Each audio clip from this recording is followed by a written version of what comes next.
of UFO sightings happen in America. So that's crazy. Yep. What a Reported sightings. What a statistical phenomenon. It's almost as if it's a cultural thing and not a real thing. You're saying with 1.6 billion 4K cameras in everybody's pocket, the fact that we can only get blurry. Well, you got to remember that UFO stands for unidentified flying object. They don't use those words in a lot of other countries. They have other languages, so they wouldn't report a UFO. They have different acronyms. That's a good point. I didn't think of that. Hey, I can only apologize. I've been corrected. All right, ready to go live? Oh, we're already live on the internet. If you can hear us. Going to cameras then. I mentioned this to a couple of the people as we were getting on. I ruined my life by taking a nap before. I was like, I'm a little tired. I'm going to take a nap, so I'm ready to go for the show. And then I woke up going, I don't want to do this. I don't want to do this, or I don't want to do a damn thing. Because that's how I feel. It's never anything specific. I just don't. Yeah. Movement is. Mm-hmm. Absolutely. Okay. All right. So you guys won, or what happened? Yeah. Yeah. Yeah. Oh, yeah. That tank really came in handy. Yeah. Welcome. But have you seen the pictures comparing current full-size pickup trucks to World War II tanks? No. It's wild. Like, current full-size pickup trucks are bigger than most World War II tanks. Huh. Yeah. What? I guess so. Yeah. Size-wise, not mass-wise. Yeah. I also don't think that most trucks could take a Sherman. A 35 millimeter artillery shell firing off of it. Oh, 35 millimeter would be massive. We had a what are the standard shells for a tank? 5-inch. Well, no, the 5-inch, that's for the Navy ship I was on. No, the M1 Abrams is 120 millimeter, I think. Okay. Yeah, I pulled that out of my butt, but I'm pretty sure I'm right. They would take the shells from the 5-inch gun that we had on our ship and cut off the bottom of it and weld a handle to it, and it was a Stein. So it's essentially like a Stein sized, like it's 5-inch diameter. So it's like and it comes up to your like about hip height. That's the shell. And they always warned people when they were gonna fire it, obviously, because it's very loud, and they close down the top of the ship, so you can't just like be walking around while they're gonna fire this huge gun on the front. But I was working nights, so I went out to smoke because I was smoking at the time, and I had just woken up. So basically, they made all these announcements. They're ready to fire. Something happens, so they stall. That's during that time I wake up, I go out to smoke, and I'm just sitting there. And then like the thunder of God goes off, and it's like boom, boom, and I was like, did I die? Like, and then I was like, oh, that sounds like the 5-inch shell. Why didn't they warn anybody? And somebody comes out, they're like, Kerrigan, what the fuck are you doing? It's like, I don't know. Scared me though. Learned my lesson. Okay. Just to full circle on that, it seems the standard gun on an M1A1 Abrams was 120 millimeter. Nice. Right. Yep. Well done. 105 to 120. Well, all right. Yep. Guys, we are going to take over the Los Angeles trivia scene. Well, a couple people have to travel. Anyway. Okay. So we're back at the top of the order. You guys got past the difficult terrain, and it is Sal's turn as this giant clockwork Kraken comes to life.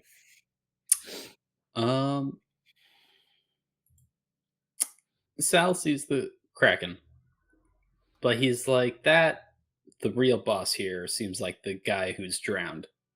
So he's just gonna rush down Sonos Okay. and go for an attack. Absolutely. Come on, be good. 16. 16 is not going to hit. Okay. Second attack. Oh, wait. Actually, I messed that up. I needed to add the D4 to the last one. Yes. Does a 17 hit? A 17 does not hit. Devastating. Okay. I have no hits. Well, you get your no second successes. Okay. Yeah, the other one was like a 12. Okay. Yeah. Yeah, I have nothing to offer. Yeah, so you rush at it and like take big swings at it, and it is able to handle what is happening without taking any damage. Then Corellia is gonna come up. She's gonna have the same thought as you, but she is going, if you'll forgive her, she's gonna use her full power just this once. What does she want to do? What she got on third level? What you got on third level? Oh, yeah.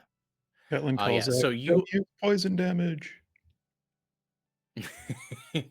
Well, actually, I think poison would work on him. Yeah, just not those other guys. Yeah. So you see, she shifts her. She takes on those feline features that you guys are becoming used to for her.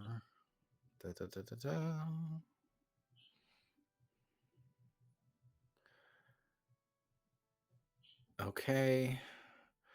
And you see these spirits will emanate forth from her in a spirit guardian type radius because she cast spirit guardians. Let me just pull up this.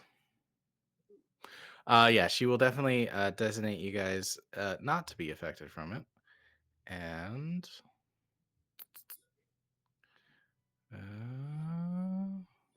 clear that. When they start, is it when they start their turn or is it on her turn? I think it's the first time they enter and if they start their turn there. Yeah. But I guess that was the old rules. I don't know what the new rules are. Yeah, it looks pretty much the same. I was looking at the radius though. What is that? 15 feet. Okay. Yeah, so 5, 10, 15, 20. So that is definitely within enough. So he is going to make a wisdom save.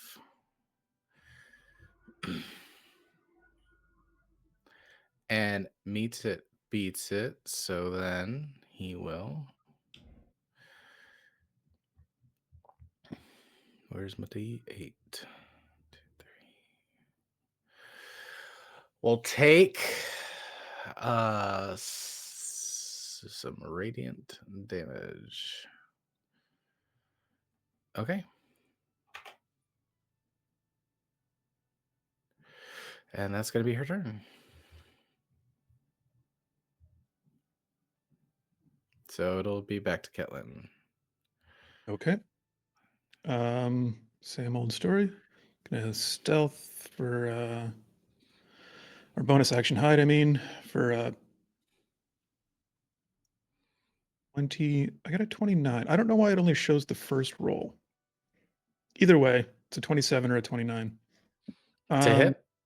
Nope, for stealth. Oh, okay. Then I'm rolling to hit with my short bow. With advantage because I'm hidden, right? Yep. It's a dirty 20 to hit. 30, 20 hits. Okay.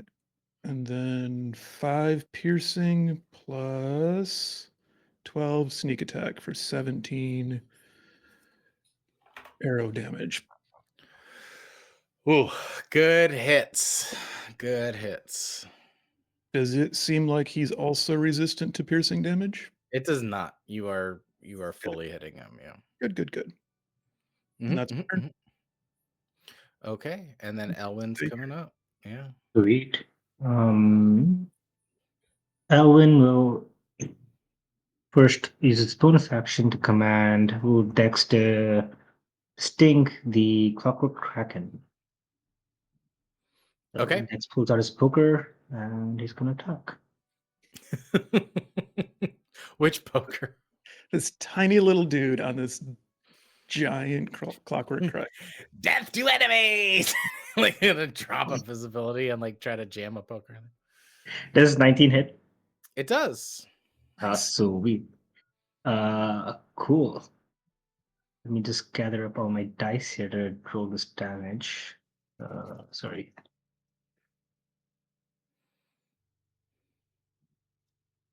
Doo-doo-doo.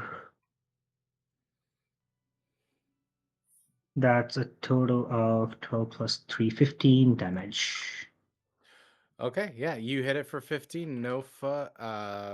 He fully jams the poker right at him. It seems to definitely do some damage, but if Sonos was not resistant, this guy is. So the piercing damage doesn't seem to do too much. Oh, I'm sorry. That damage is broken up. My bad. I should have specified that. 6 is piercing, and the rest is poison damage. Okay, so the poison damage you see does nothing. Yeah. Perfect. and the rest goes through. Okay. And Owen will Eldritch Blast him. Or let's see. Does a 7 hit? No.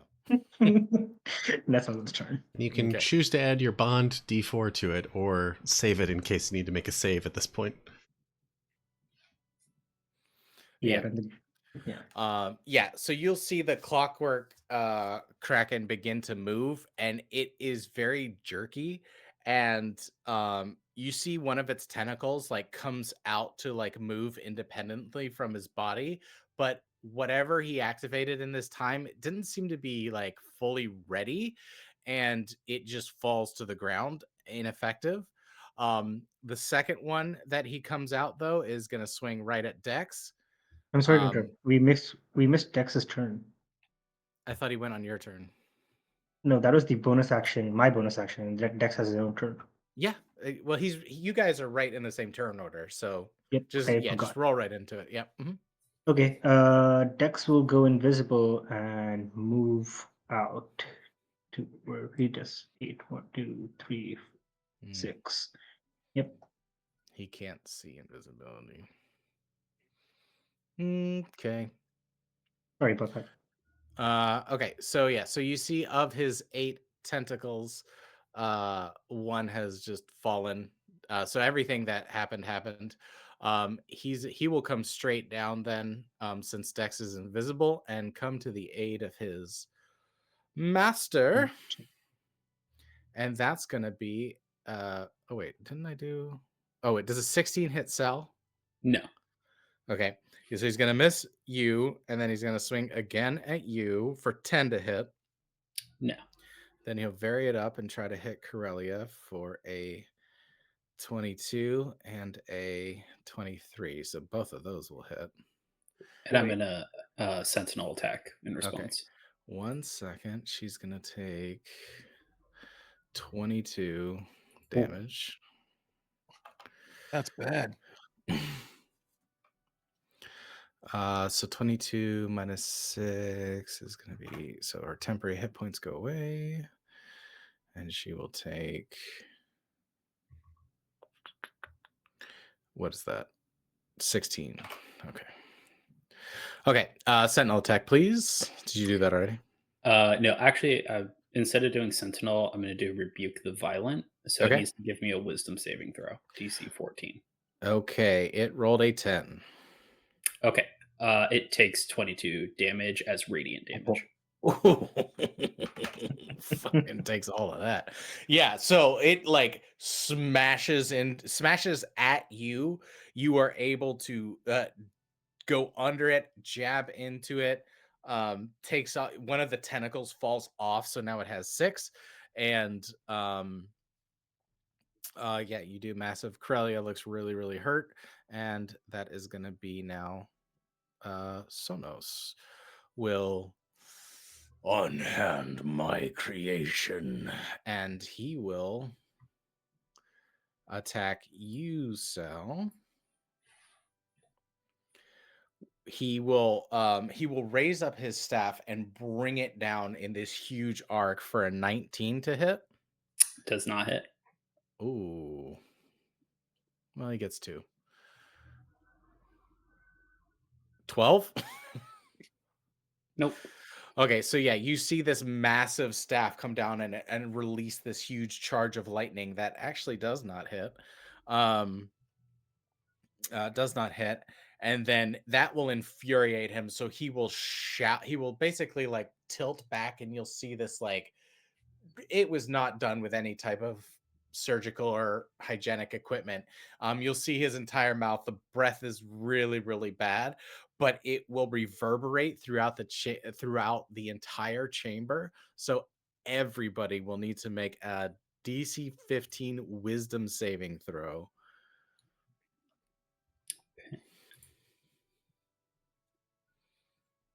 Okay, Corellia passes. And so if you fail, you are then frightened of Sonos. That sucks. Both Ketlin and Ragnar failed. Oof. I also failed.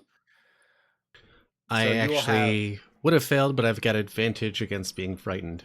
Well, if you guys have Emboldening Bond too, right? you can use it for this if you haven't used it on your turn. That won't help me. Okay. So you have disadvantage on ability checks and attack rolls while the source of fear is within your line of sight, and you can't willingly move closer to him. That sucks. Mm-hmm. Or is.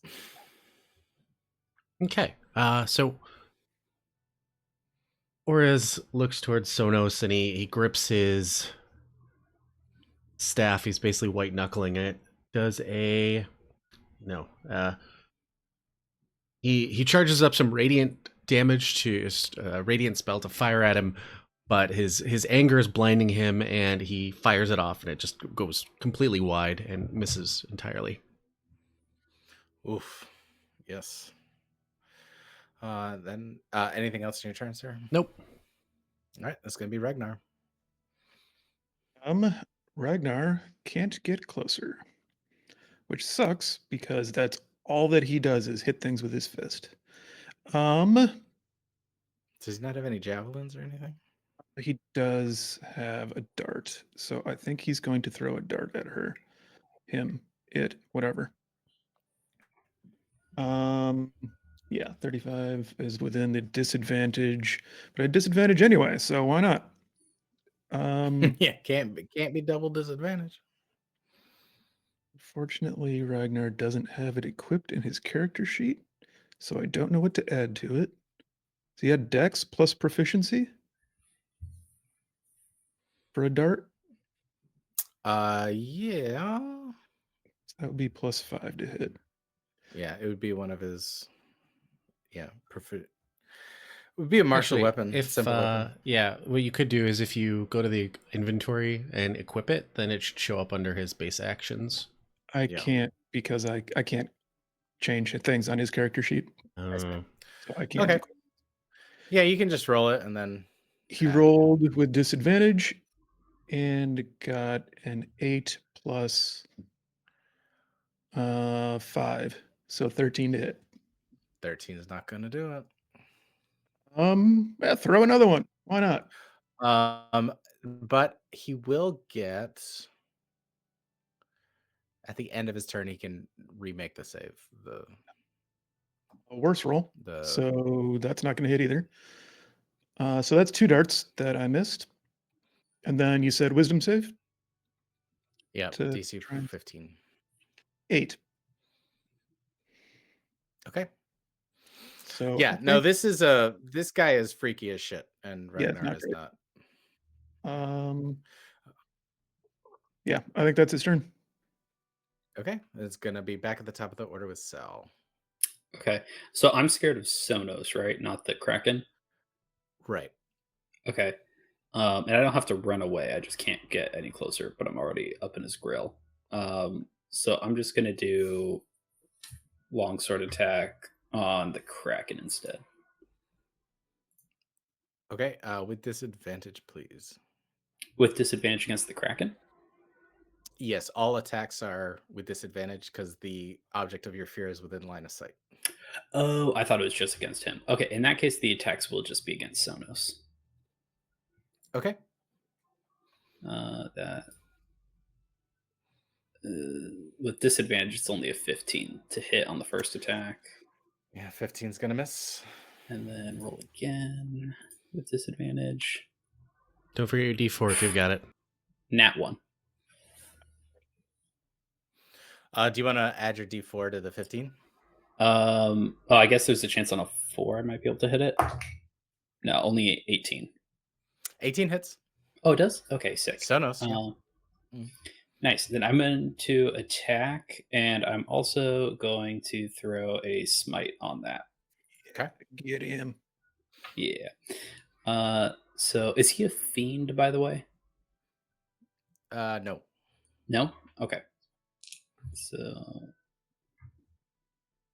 it's 3d8. That is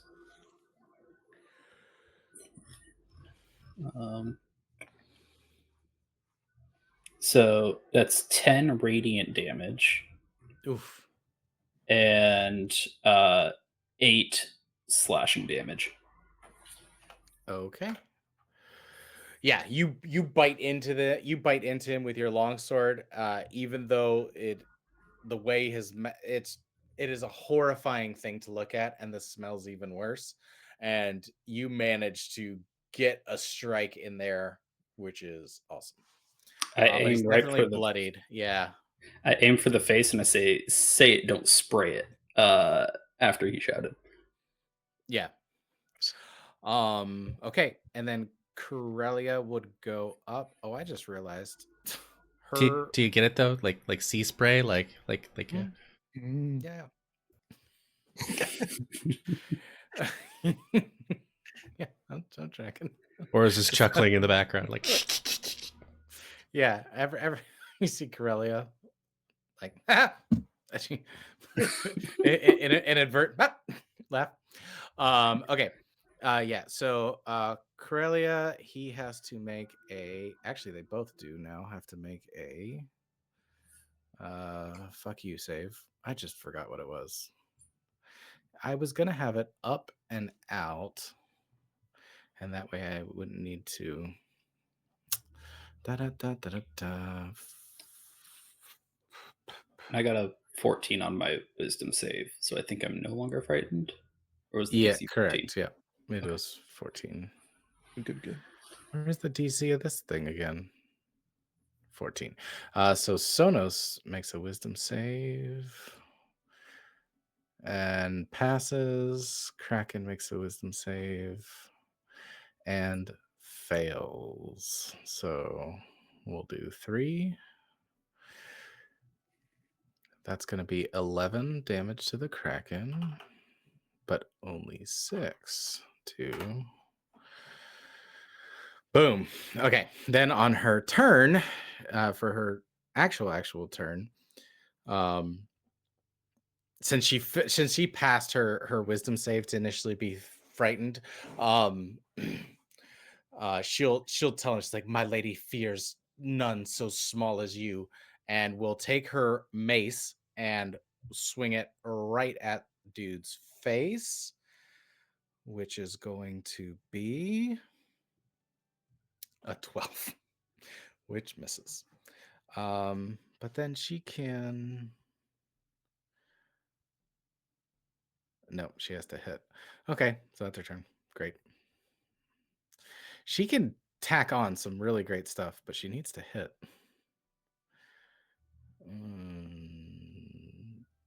Okay, then it will be Kelvin. Okay. I am still frightened, but I'm going to bonus action hide. For a 25 stealth. And Okay. then short bow again with advantage. So that's a 14, 20 to hit, dirty 20. Who are you aiming for? Oh, Sonos. Sonos, that's a hit. Good. So that is 5 piercing and 8 sneak attack. Okay. Yeah, 2 solid hits, chipping it away. It's looking pretty bad, but still in the fight. Then wisdom save is a 10. Still frightened. This Still guy frightened. sucks and I hate him. Elwin, it is your turn. Already. Bonus action, Dex, attack. Sting him. Hit him. Get him. Hi, boss. Who are Let's you see. attacking? Sonos. Okay. But it's an 8 to hit, so Nope. nope.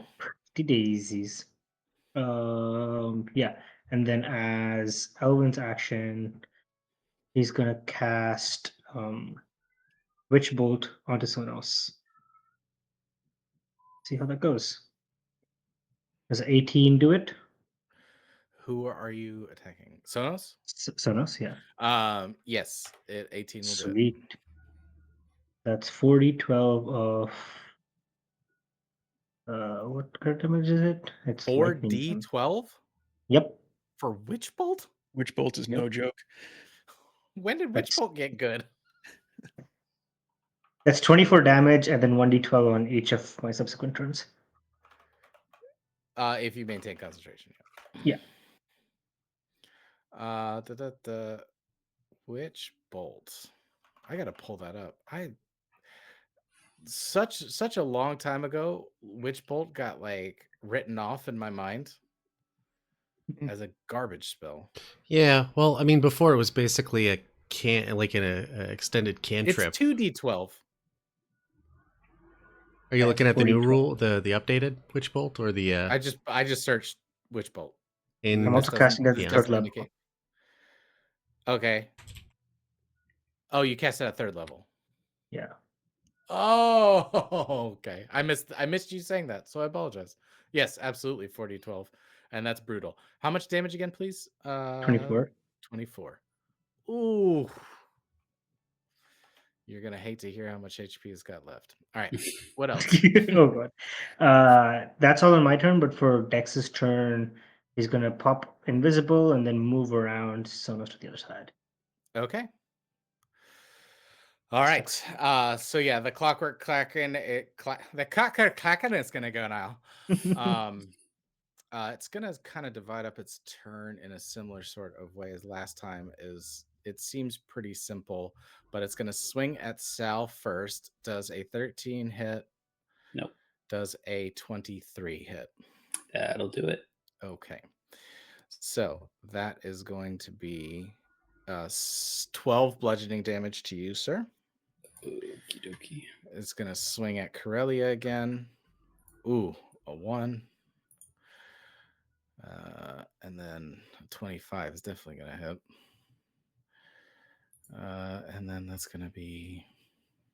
Oh, and I'll react Sentinel. Okay. And not to be that guy, but make sure you're making concentration checks on Corellia.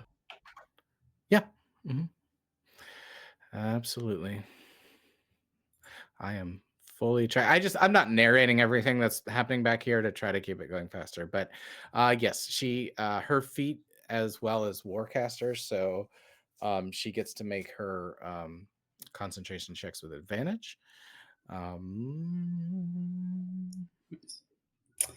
My Sentinel attack was a 24 to hit.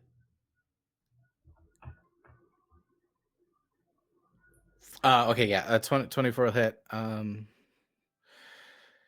Corellia is actually going to drop Spirit Guardians from that hit. 24 hits, and you said 11 damage. 11 slashing. 11 slashing to the clockwork Kraken. Yeah, so not hitting it like you want it to, but it is doing damage for sure. That's going to be its turn. Curly didn't go down, so that's sad. But now Sonos the Drowned will go. He is going to try to recharge his attack and fails, so he will attack you, Sal. Does a 27 hit? Yeah, that'll do it. Oh, shit. Sorry.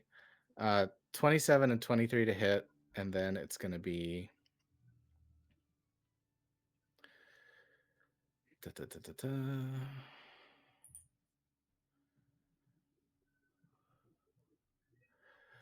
So he's going to do 9 lightning damage.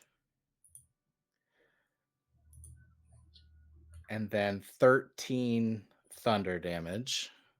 And you are now knocked prone. And as he steps over you to get to Corellia, the second hit will hit her. And... oh, but he can only do...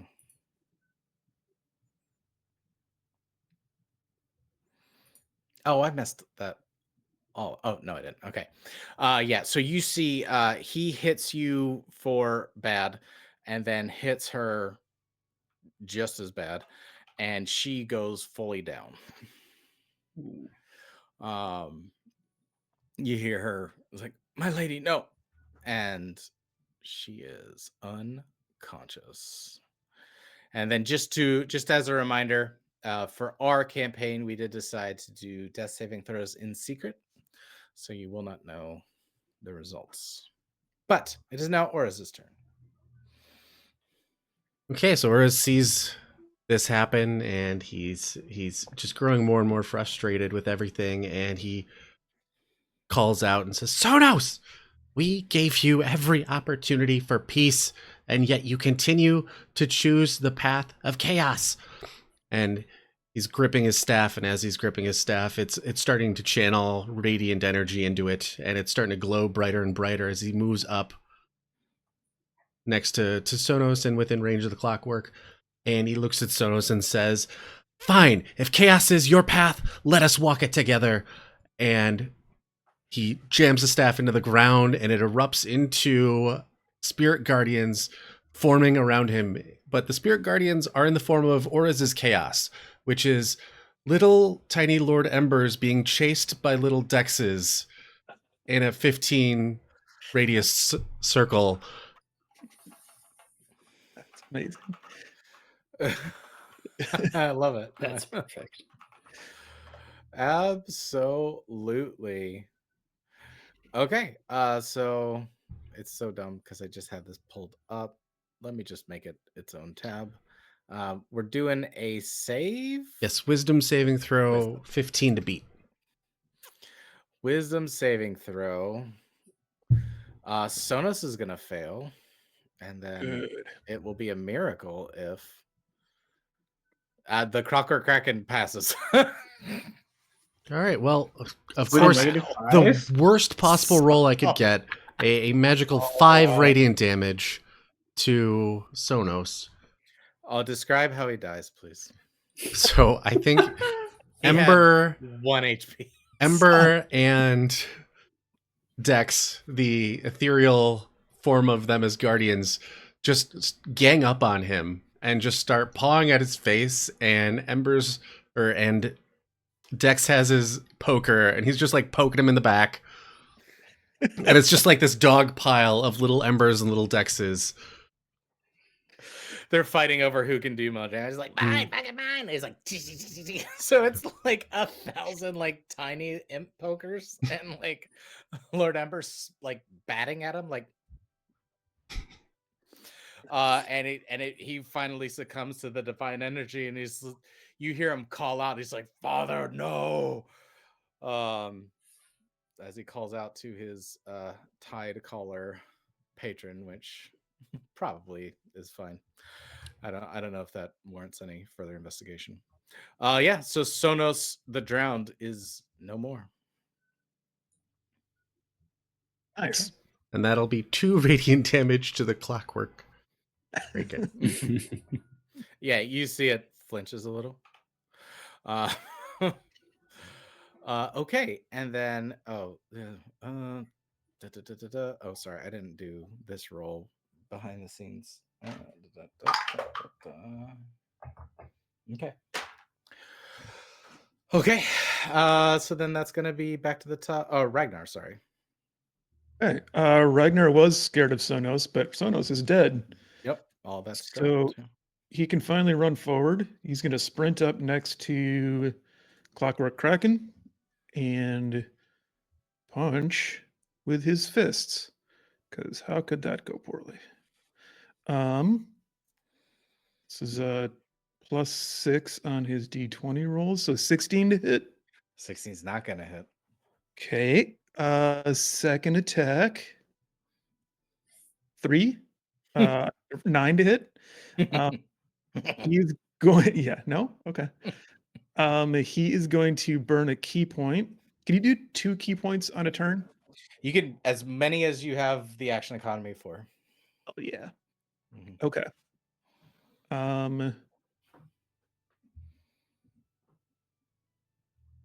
He's going to burn a key point, do flurry of blows, Okay. try and hit this stupid thing one more time. That's two more attacks. One more time. Natural 20. Hell yeah. Hey. Go ahead and roll your second flurry of blows attack, and we'll just The do second all flurry of finishes. blows is going to turn into a hand of healing, and he's Oh. going to reach down and touch Corellia and bring her back up. Hand of healing. It is a thing. I will copy it. No, totally fine. I just I can just read it. When you use your flurry of blows, you can replace one of the unarmed strikes with the use of this feature without spending a key point for healing. perfect. That answers what I was looking up. Yep. So damage is 8 plus a d8 plus. Wait. So damage is he rolls a d8 plus 3, so 5 plus the full damage is 8, 9, 10, 11, 16 punching damage. Okay. And Corellia gets 1d6 plus 2, so she gets 5 hit points. Nice. So Ragnar runs up, bam, bam, or swing and a miss, finally connects. And then as he's like shaking off his fist from punching a giant clockwork monster, he reaches down and touches Corellia and says, "Get back up. We're not done yet." Yeah, she comes back up and does the not full predator handshake to like boom back up to her feet. From How does she react to Lord Ember and Dex just prancing around her in a circle? So she'll go, "Hi. Oh no, I died." When did we get to Disneyland? Exactly.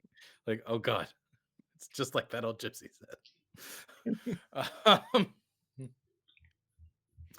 Okay, good goddamn move. So then it'll be back up top of the order with Salvador. Sal's gonna stand up. I'm gonna roll my 2 longsword attacks on the Kraken. That is I think they're both gonna hit because I got a dirty 20 and a 23. Yep. And I'm gonna throw a second level smite on this one. Okay. One of the attacks. I'll roll the physical damage first for these. Please. Thank you. Okay. That is. It's a +4. So that is 20 damage physical slashing from both attacks. Nice. And then is this thing a fiend? No. No? Okay. Then for radiant, I've got 2 8s and a 1. So that's gonna be 17 radiant damage. Ooh. Oof. Fully bloodied now. So yeah. Yeah, you guys are hacking away at it, and you guys see like it is resistant to like damn near everything, but it just can't withstand everything that's happening. You'd hate to see one in full functionality. Um, okay. Anything else? No, that's all. Okay. Yeah. So Corellia will basically get up.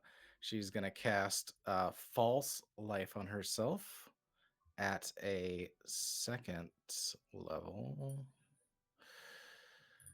to give herself 1d4 plus 9. Um, 3. Nice. So she gets herself 12 temporary hit points.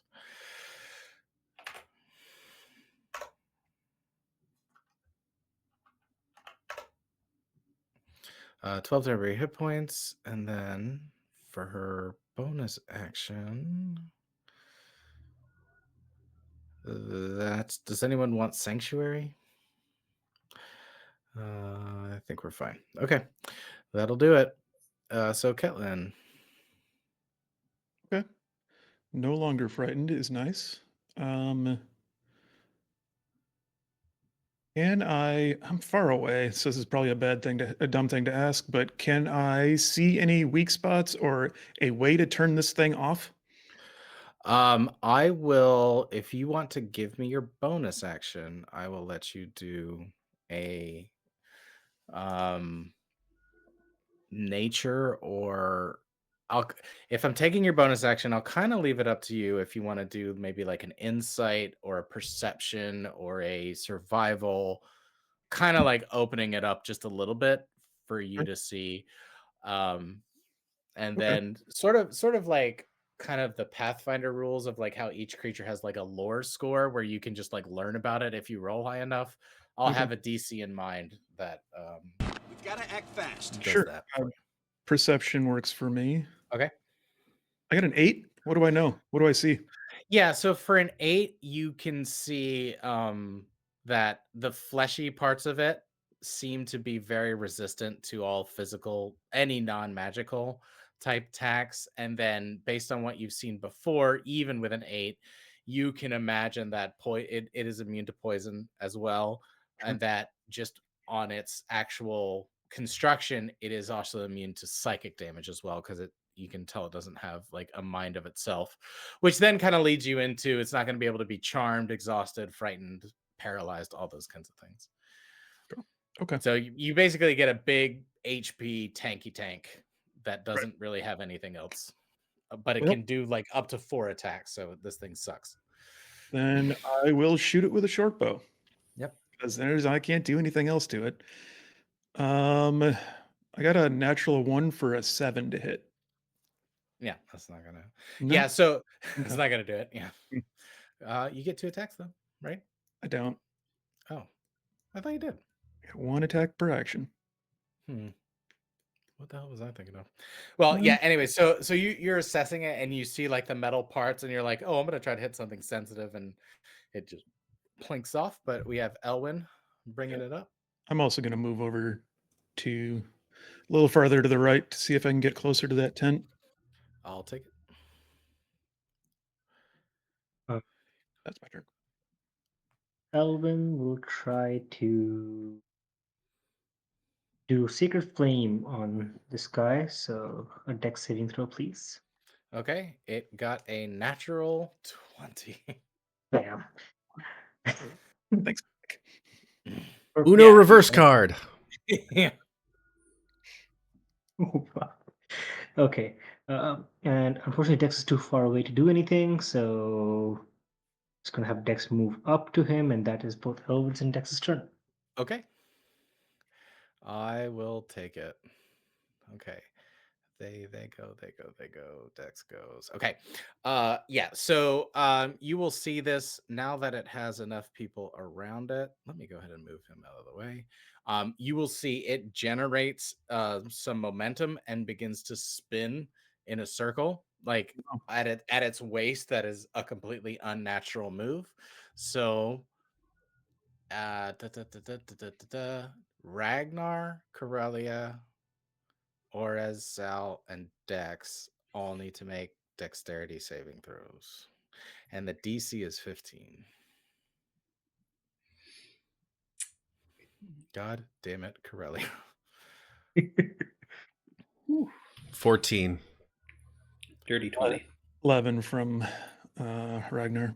Don't forget you Oh. got a D4 if you hadn't used it before. Or no, Ragnar doesn't. Sorry. I think Ragnar. Elwin does, but Does Elwin's Corellia too far have? away. Actually, it wouldn't have it's mattered. Elwin, Saul, and 7. Ket. Okay. Wouldn't have mattered. Okay.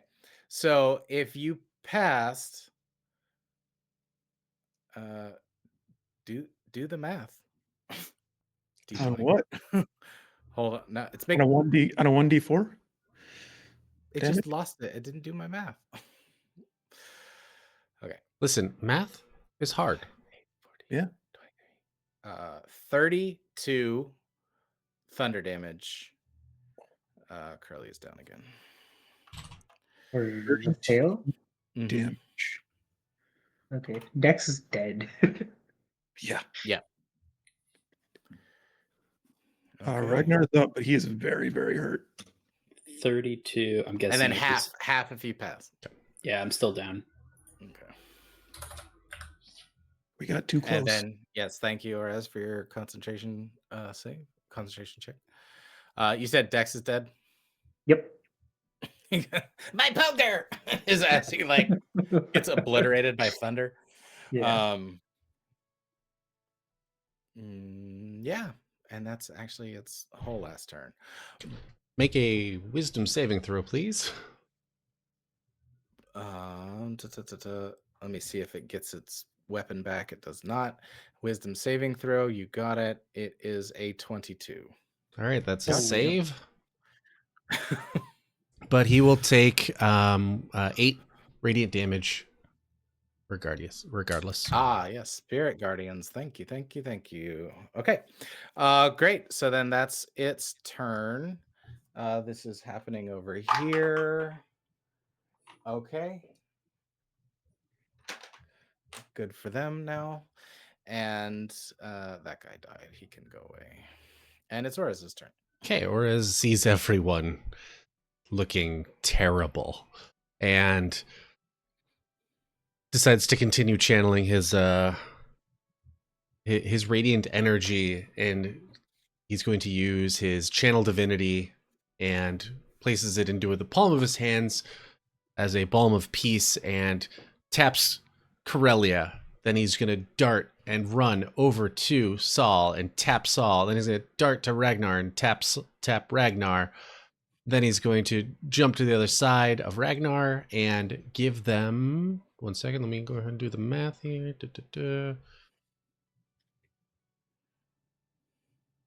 They are going to receive healing. And it's going to be 2d6 plus 4. That's 2d6. And then he's got a d4 from his hat on healing. Everyone gets 15 health back.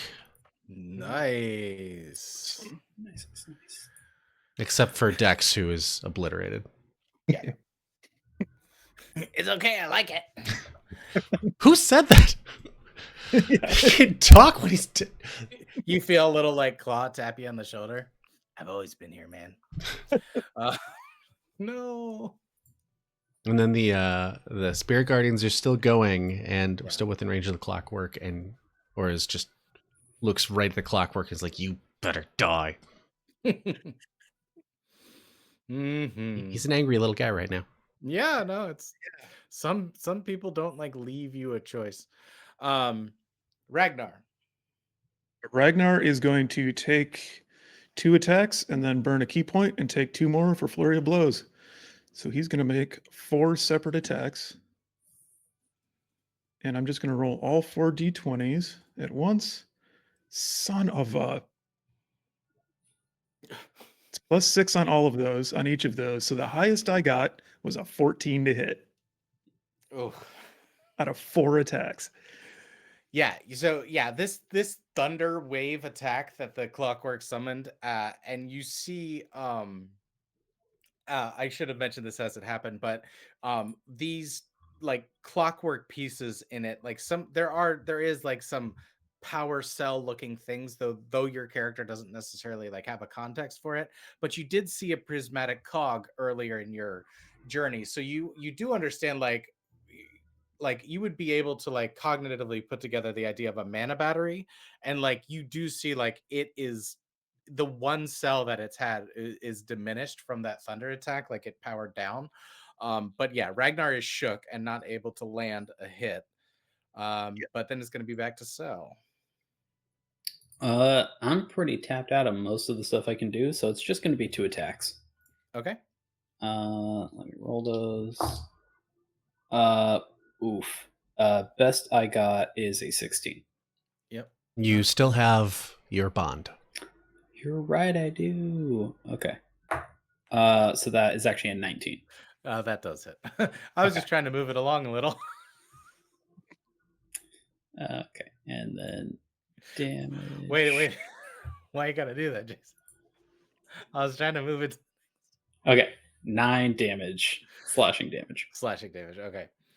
Yeah. So yeah. Again, we figured it out. It is resistant to slashing damage, but it is getting chipped away. Sal's now just wielding his sword like an axe, just like hacking. Just like, God, I get through this. My back hurts. Everything. Okay. Yeah. So we'll get Corellia is back up, and she will. What will she do?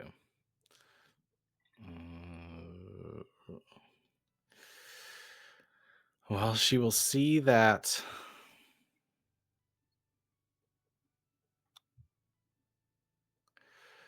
Okay. So she will, she will stand up and basically be like, we have to wear this down and like dig very deep and pull like it's sort of like necrotic energy as it is in this like sort of suspended death sort of state, and we'll try to. What is the hit? Oh, it does a Constitution save. So she is going to cast Ray of Enfeeblement on it. And second level, it makes a Constitution. Ooh, that's a fucking fail. So on its turn, every you only take half damage with strength-based attacks from it. Nice. So that's going to be helpful. Okay. 30. And then it's going to be Ketlin. Okay. From where I am, can I see into this tent? That's over on the right. Yes, you can.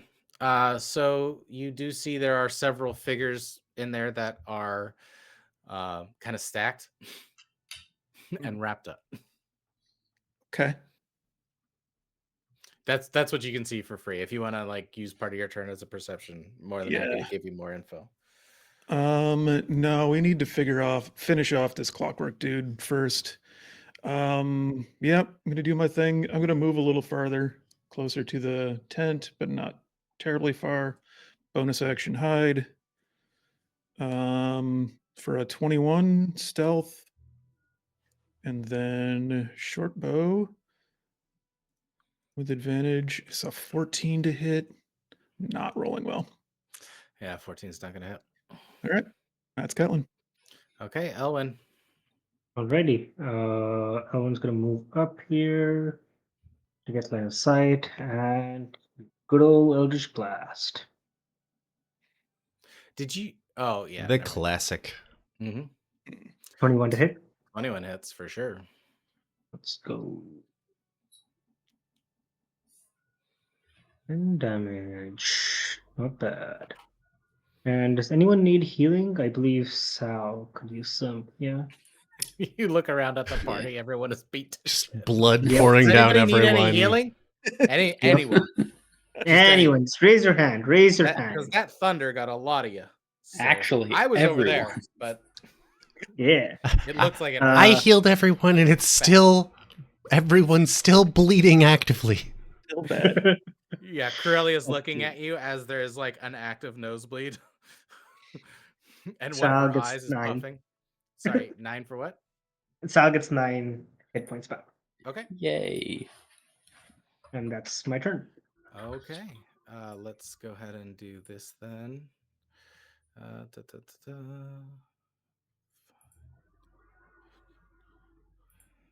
Ooh, so close.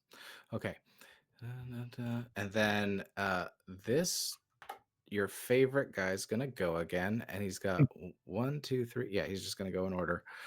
So Sal does a 19 hit. No. Okay, so yeah, these tentacles are moving a lot more erratically. It's gonna be what did I say? 14 to hit? No, that was 19. 19 to hit Sal, miss. 14 to hit Corellia, which is a miss. And And I'm going to Sentinel in reaction to that attack on Corellia. okay. And then it's going to be 24 to hit Ragnar. I'm only saying that so I don't forget. 22 does hit. Go ahead and roll damage. Okay. 12 slashing. Okay. Yes. Chipping away, chipping away. So then the 24 to hit Ragnar Definitely hits. Yeah. Mm-hmm. So he is going to take 8 bludgeoning damage. Okay. And then Orez, it's going to be 19 to hit. That will hit. And that will be 14 bludgeoning damage.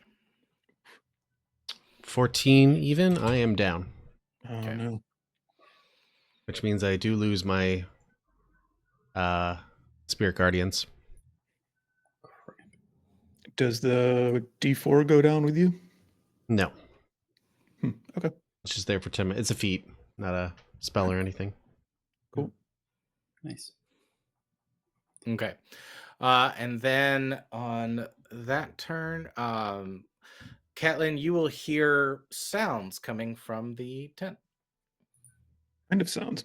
Like muffled, like somebody has been gagged.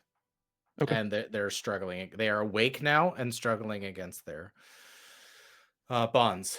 So Orez, are you able to whisper me a throw? Oh shit! I took the roll. I think it just had it on the table. Oh, okay. Then we won't count it. Can you whisper me, or do you want me to just roll back here? I hit the button on, so it promoted it into the. Everyone saw it. Oh, I see. I rolled, but because you roll in the game, I need to roll separately and secretly. Okay. No worries. So as you what happens to Orez as he is on the brink of death?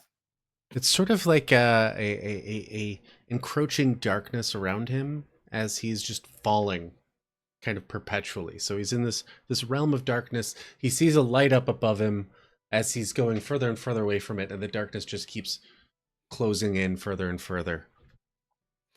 What I'll say as well is as you notice your vision sort of begin to tunnel, you're kind of taken back to that moment of standing at the edge of Nathaniel's divine realm, and the darkness is almost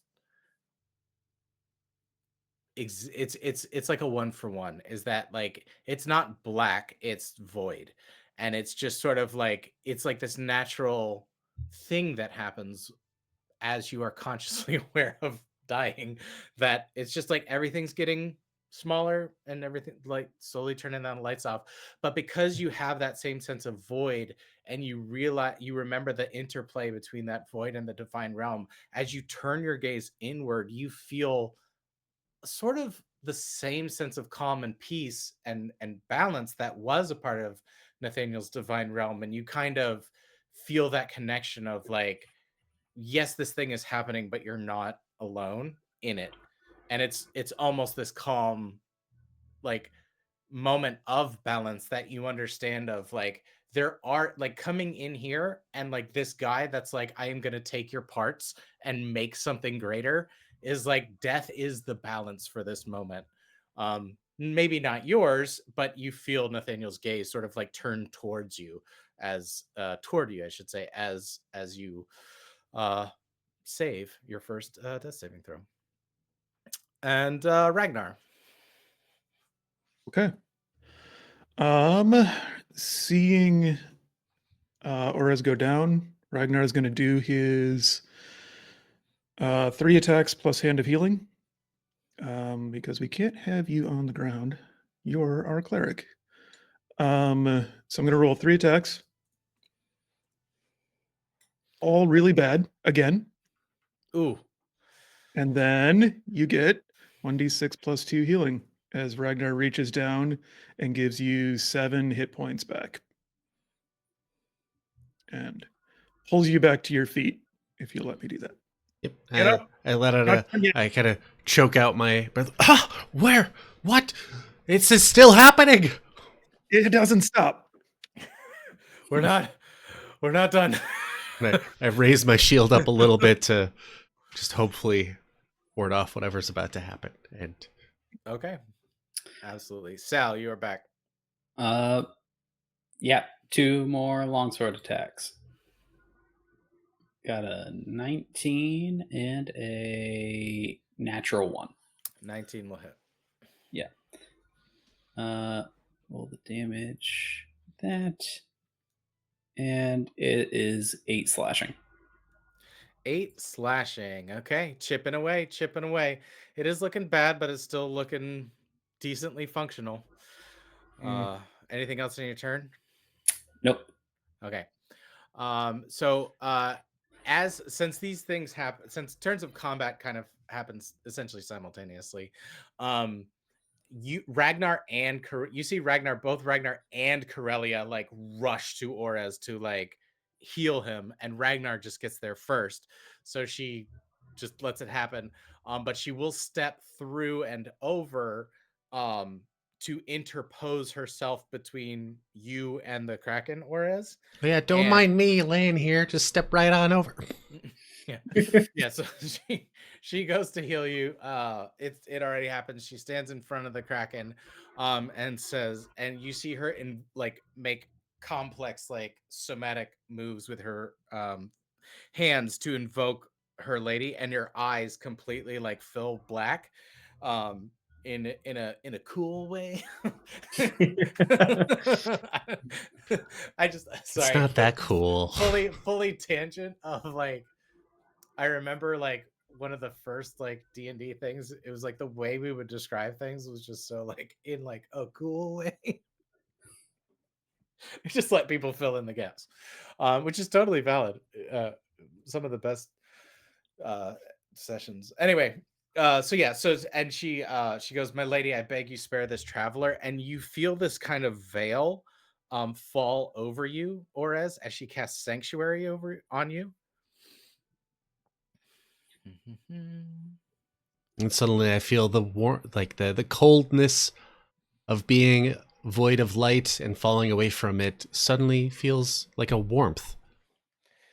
Yeah, it kind of solidifies in a way of like it's like you are not permitted entry into the land of death. Kind of Igloo thing. like physics where it's so cold everywhere that it's warm right here. Yeah, yeah. You're it's an interesting point that I think maybe we were off air when we were talking about it, of like how a cleric of death could like heal you by denying you the ability to die. It's not like warm, positive, loving, I feel better. It's like you're not allowed to die right now. So it's like but it has the effect. The intended effect. But then she will swing her mace at this creature. Oh, 23 to hit. Hell yeah. Now she can drop her. And then, oh, great. So her eyes stay black. You feel like as she taps into that veil, or as you are now keyed into like her energy, and you see it not only like put this veil in front of you, but also surges now through her, and her mace takes on that skeletal hand that you saw before. She essentially is doing it again, but it's now like wrapped around this like deathly hand that is bone and necrotic, inky energy. that seems almost liquid, but if it drips away from it, it dissipates into nothing, wraps around the head of the mace, and she swings into this for da-da-da-da-da-da-da-da. She's gonna do 25. She's gonna do 25. Oh no, sorry. So 10 is bludgeoning. That gets halved. She almost killed it. 5, and then you see that necrotic energy disperses through the clockwork kraken, which it is not resistant to.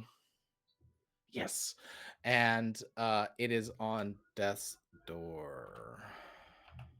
Good. And you like she is breathing heavy. Now, promise you don't hate me. 4, 5, 6. Okay. Elwyn. So, do you guys remember when you first came into the cave and you had the option of going right into that chamber and you didn't go in there? Hmm. There were snakes. So, when Sonos called everything to action, the snakes were alerted and have been making their way here. And so every turn they can go 25 feet. They were also invisible, and Invisible snake. this is the turn that they can now reach you, Elwyn. So This feels a like swarm- Steven's version of pocket sand. Ha! I was thinking because it's just like, okay, you guys are about to win, but like I truly like put them in the initiative, and on their turn, like went. That's as far as they can go, and they can't dash for whatever fucking reason. So yeah. Oh, good stuff. Okay, so yeah, they're gonna drop out of the ceiling. Ceiling? Oh goodness.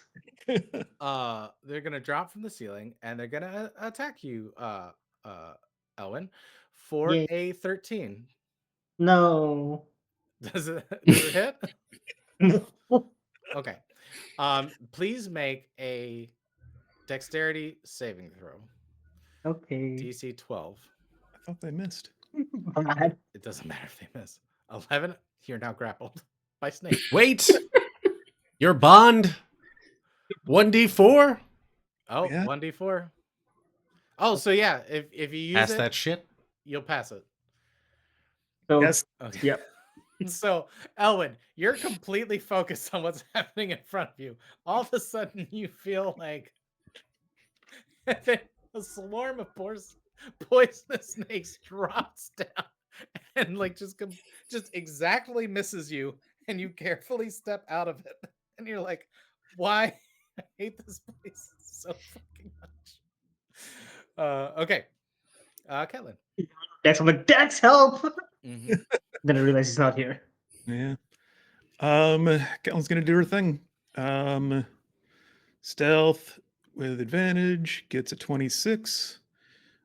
Short bow. It's a 24 to hit. That'll hit. Yep.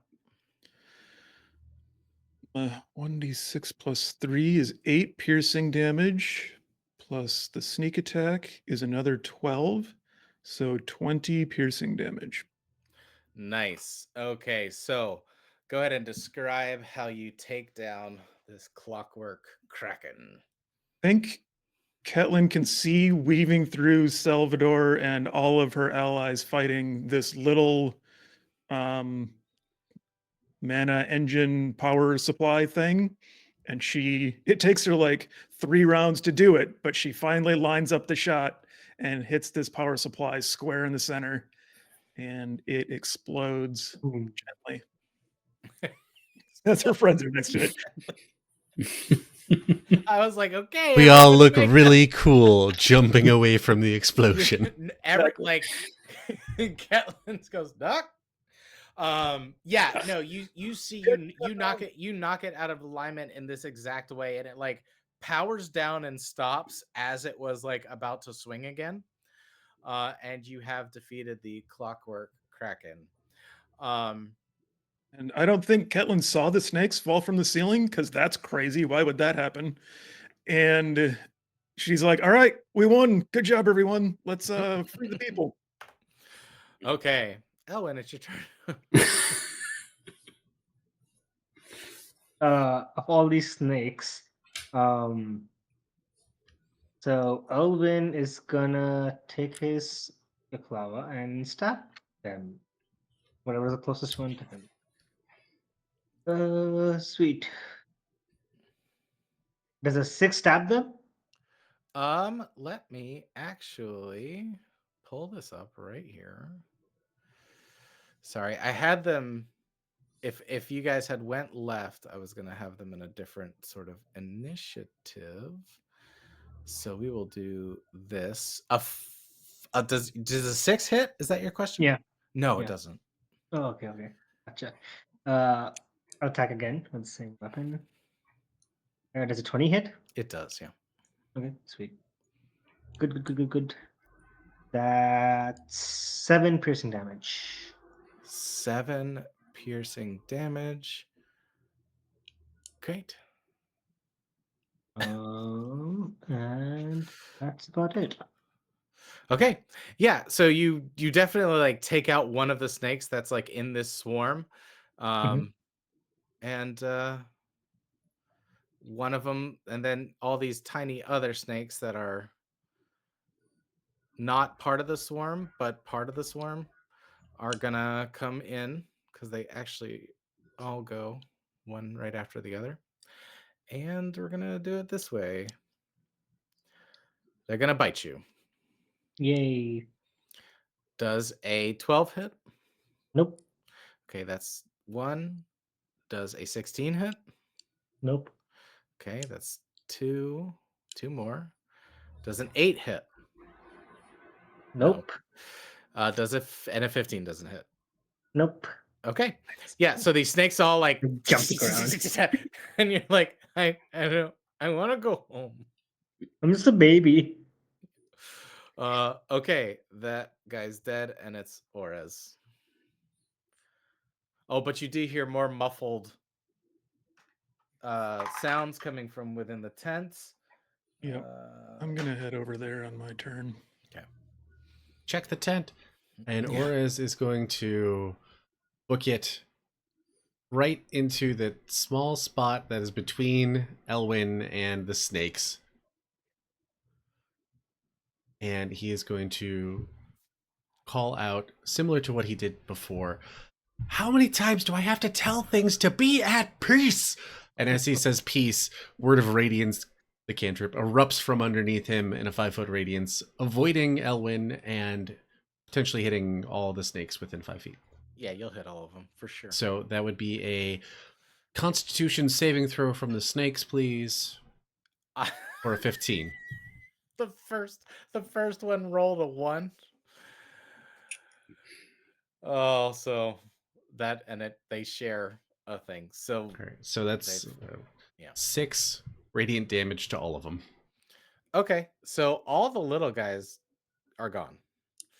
They have 2 HP, and the swarm Sizzle and burn. is bloodied. But technically, I'm so tired of these unfortunate snakes in this unfortunate cave.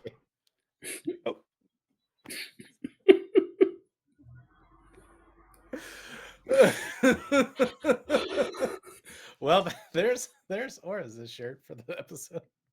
Tired of these unfortunate snakes. Ragnar. Ragnar is going to run over and start punching snakes. He's going to try and like interpose himself a little bit, so if somebody gets attacked, it's him because he's immune to or resistant to poison. But he is going to make 2 attacks. Just how much do you think the rights are for Devo's Whip It? Because I imagine Ragnar running up and like grabbing a bunch of snakes by the tail and just Whipping things. Yeah, grabbing some of the dead ones. Yeah. Yep. Just grabbing snakes and hitting other snakes with the snakes.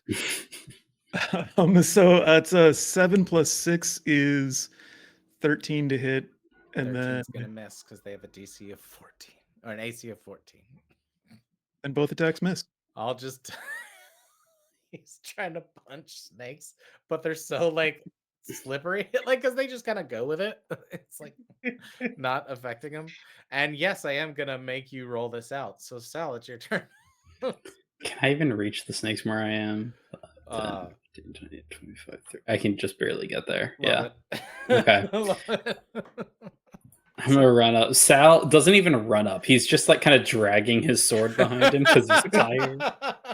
He felt like he slipped a disc in his back last time he got crushed. that clockwork Kraken hit so fucking hard, and now I gotta deal with fucking snakes. So he's just like he's holding like the pommel of his sword and just dragging it along the ground till he gets there, and then he just like overhand swings I love your the characters first so attack much. down. Oh, everybody has such good characters. It's a 16 16 hits. to hit. It absolutely hits. Okay. Oh, I don't know why I rolled again. The other one's a 23 though, so if I need to hit twice. yeah, they both hit. The first one was a 5 damage, Okay. and the second one is 6 damage. Nice. Okay. Yeah, so you've dealt a lot of damage to the swarm. It is Is it still there? Can you pump like a level 3 divine smite into it and just like I'm fucking finish? all out of smites. technically it is still Yeah, I just go and I'm just chopping into a pile of snakes. Just like Corellia. dull blade against rock. Just- and like you see like everyone's doing this now, and Corellia fully matching your energy hits it for a 26 to hit. um she's using her mace, and so yeah, between you and her, Sal, you guys are just like unenthusiastically, rhythmically just like bashing this swarm of snakes to death because they won't run away for whatever fucking reason. So you and Corellia end up killing the last of the swarm, and with that, you guys are out of combat. 8 rounds. Wow. That got a little hairy. I personally overhydrated again, so I'm going to take a quick 5, and then we'll come back and resolve the aftermath. Quick 5, everyone. Yeah, feel free to vamp or hang out or not. I'm going to be right. I'm just there and back again. Feel free to vamp, but don't as vape. they It's say. bad for your health. Yeah. Be right back. Coming right.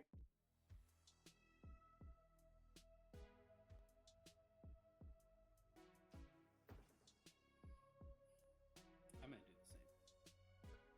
Stupid snakes.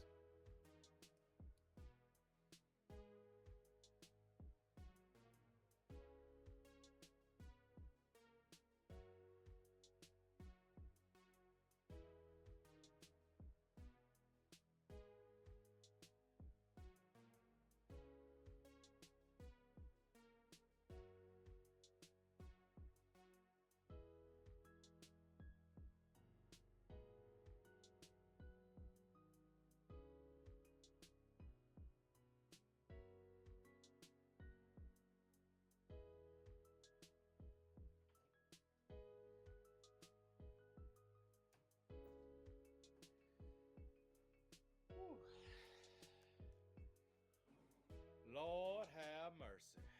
Lord have mercy.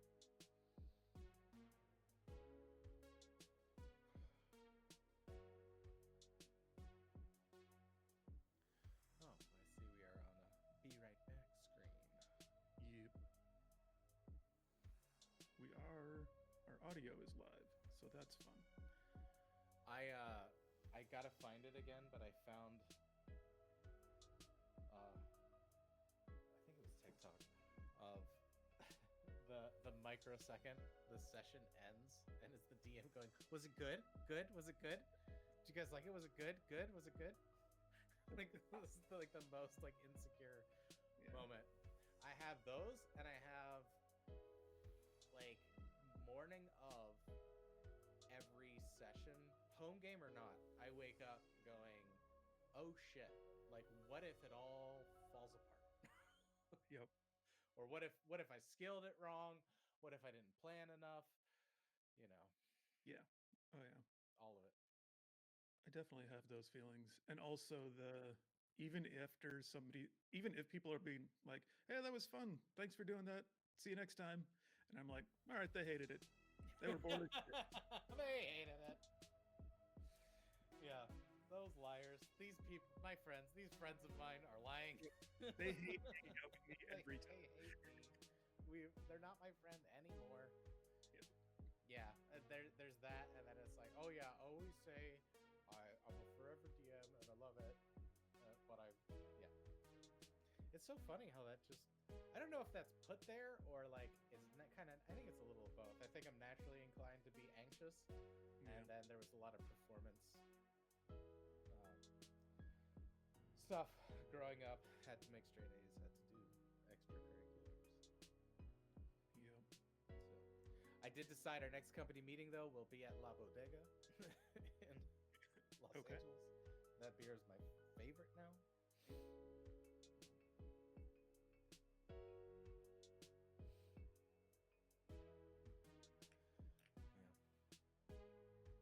And if I ever travel up to our Seattle offices again, our ADHD&D Seattle offices, I was gonna say. definitely not my day job.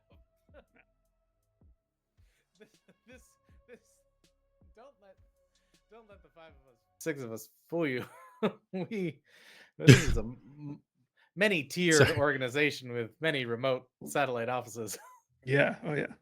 Makes me laugh. You're like, don't let the six of us, and I'm looking at the screen. I'm like, Kevin's not actually here. It's just his picture there. I know, that's exactly what I did.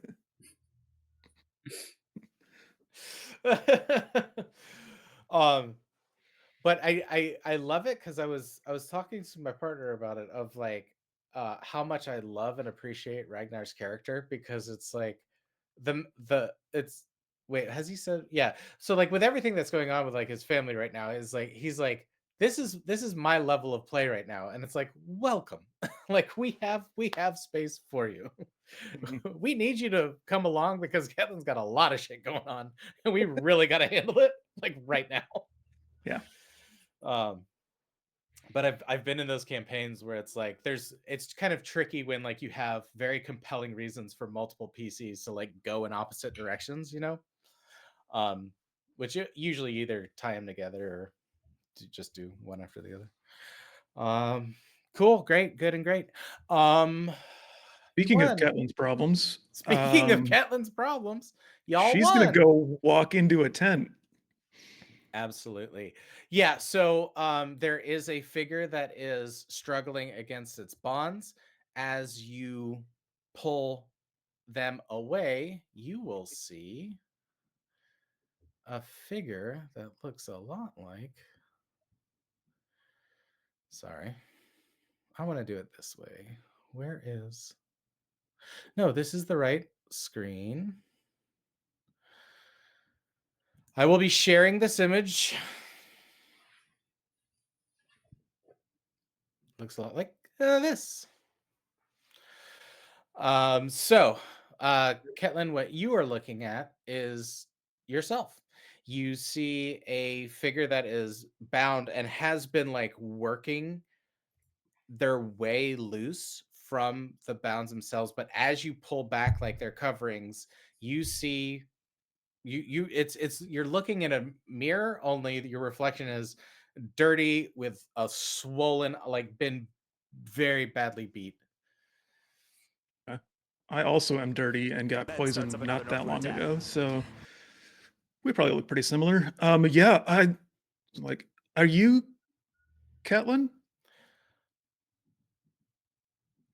The look of absolute shock on her face as she like reaches up and just like touches like your face as if you can't believe it, Yeah, I'm real. and then her eyes will roll back into her head as she falls unconscious. Oh shit! Shit! Okay. Is there anyone else in here, or is it just her? There are multiple figures in there. She is the Figures or only bodies? yeah, as you check them, she is the only one that is alive. And you see there are parts missing from several. Yeah. I have a potion of healing, so I'm going to feed her a potion of healing. Okay. Yeah, so she steadies, like her breathing steadies and everything like that. So she is asleep. But you see the magic takes effect and her eye, like as her eye it's kind of like a weird sensation because there's almost a small part of you perhaps that is hoping that like as the swelling and stuff goes down and she's healed, like it's like, oh, she does look different, it's just because, but no, like the more she heals, like the more closely she resembles you. um Okay. Oh shit. Um, yeah, I think I'm going to call out to my friends and be like, I found her. She's alive, but there are dead people in here. I don't know if you clerics can do something about it. They look bad. I'll just run in and start like giving like 1 or 2 points of lay on hands to each of the people that are still alive in there. oh, no, none of them are alive. Oh, okay. Never mind then. Yeah, like so Sal, as you go in there to like use your magic, you see like Corellia's actually putting a hand on your arm and she stops you and is like, they've gone, they've passed. My lady has them now. Torres walks in and pushes past Corellia and Saul and sees just the number of dead there with the real Ketlin, and sort of has a fade to black moment where he just kind of just overwhelmed with the he can't square this scene with everything that's led up to it, and just sort of falls back upon himself and Sure. just collapses. Yeah, absolutely. Absolutely. Alwyn, how's Alwyn doing? Owen's still reading from the snakes. He's like looking to snake bodies, cutting them up, and making sure they're all dead. You know, he's just like stabbing at snakes because he was really We're gonna scared of need the to eat snakes. later. No, Yeah, I'm like it just tickled me because like everyone's dealing with a lot and you're like, I just okay, because that was terrible. yeah. No, Fixing it back. absolutely. Oh my lord. It's getting darker earlier these days. Mm. So yeah, Yeah. absolutely. So yeah, so you have a moment to recover here.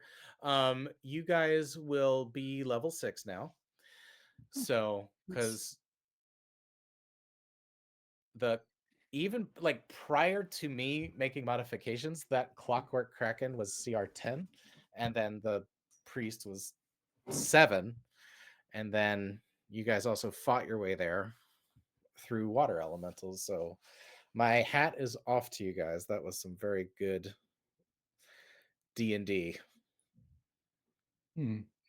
I made it a grind and I made it hard, and you guys handled it. Only a couple of you died a couple times. Only a couple times. Fine. So, well, in a world of revivify, it's like Yeah. like I'm gonna go in there. If I die, just bring me back. And can you imagine having that conversation with somebody? Yeah. Like Like this as is an gonna be adventure rough. companion? If I die, fix me. Yeah. You're gonna bring me back to life, right? Right? You promise? Okay. As Aura's kind of Uh, like slinks down and like kind of almost passes out, I just like pick him up like a child and then take him out and just kind of lay him outside the tent, so he doesn't have to be in there with all that. And then I'm going to search the tent. And okay. Oris is Yeah. just he's in, like, you pull him outside and he's like starting to come to, but he's in full breakdown mode. Did Orez pass out, or did he like disassociate like fully? Hard to tell because Okay. they're Love very it. similar experiences, but he's still barely even half there, and he's just Sure. like kind Well, of yes, coming in and and out of consciousness between tears and just legitimately full on breakdown. yes. Absolutely. And He but did when I straight say up for the first time murder the shit out of someone today. yes, and also when I say I love it, I do want to clarify that I don't mean I enjoy that that's happening. I just it's a Yeah. very powerful character choice, and I appreciate it. Is Mhm. probably better language. Anyway, yes. So you guys have a moment. Sal, you are going through methodically. You find a lot of writing. Looking around, you see that this was originally a sect of uh the goddess of time and tide, and something happened, and that's when you started seeing mentions of this tide caller that the priest was speaking about. And it is like it goes from very thoughtful spiritual observations about time and tide, and it's like because they're very remote, kind of like almost monastery type place that provides if a fisherman gets lost, like da da da, it's like these are like safe havens for those kinds of people and those kinds of situations. But as soon as you start seeing like the tide colors start coming in, you see it's like it very quickly turns from thoughtful spiritual observations to manifesto and like the unity and like the perfection of order. And this is also where you start seeing, well, the mention of the tide collar leads you into the very very rarely talked about void gods, which are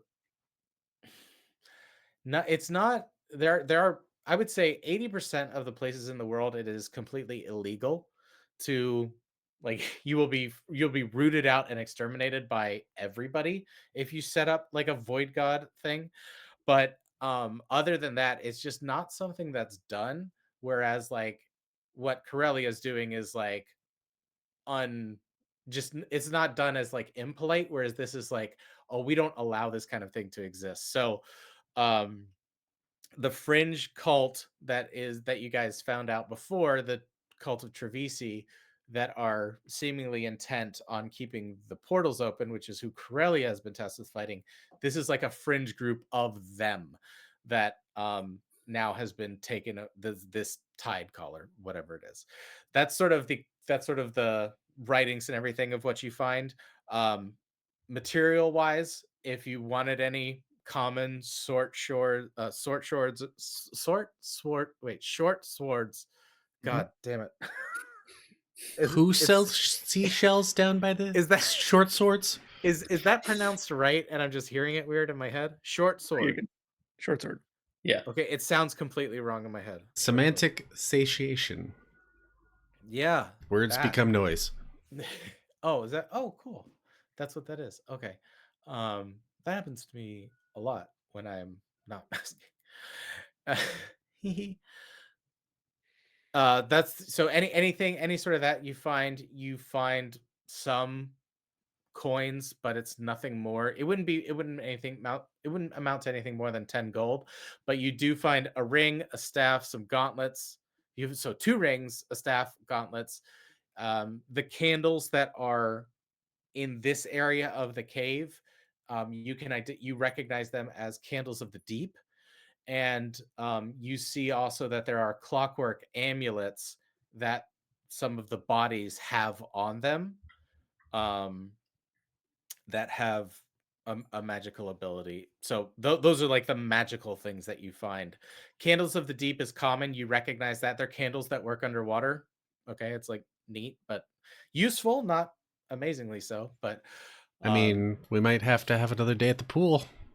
yeah, you Yeah. guys have that middle section. You could consult with the eldritch horror that lives in the lake. Um, Swim down and actually see it. yeah, give it some candles. Like, hey, I don't know if you need candles, but these work underwater. What is Yeah. this, like an eldritch housewarming party? Thank you for letting us use your lake. Who knows? Yes, absolutely. And then and then the magical things, you would be able to identify them. So I can shoot this list to you guys as well, but it's a ring of invasion, staff of the python, gauntlets of ogre power, and a ring of mind shielding. Those are your material gains from the random loot table that I rolled earlier today. Okay. Yeah. I think Nice. while everyone is looting, or while they are looting, Leo hasn't left Ketlin's side. She Sure. is making sure she's not tied up or anything, making sure she's comfortable, wants to be there when she wakes up. Absolutely. All right. Anything, Elwin? The snakes are dead. You got them. What do you need out of this room? They're like ground to a pulp at this point. It's like Yes. there's no physical stuff left of the snake. It's just pulp at the end Okay. when Ellen's done. Of somehow of everything I've described this episode, that just hit me wrong. Yeah. That's Make that feels pulp. like It's Owen been a Pamper. long time since I've seen someone with their own personal snake powder recipe. Gotta dehydrate that. He's gonna sell snake powder. This makes a fine oil. Mhm. Okay. Can somebody check the cauldrons? What are we calling those things? They're Yeah, green the and glowing. Vats. Yeah. Like they don't seem good. Don't fall in. Please. Yes. So this description, speaking of snake paste, this can be as graphic as you want, I but already regret asking. there are, the stuff that is, he mentioned needing your parts. There is a chemical treatment of some kind going on with parts and the spore powder, and he is liquefying and curing it into it. Let's go ahead and everybody give me an insight check. I'll actually throw Only a 13. Corellius 19. in there. Or is this Or still a wreck? Nat 1. Yeah, Later. if you feel like you wouldn't even be able to, that's totally fine.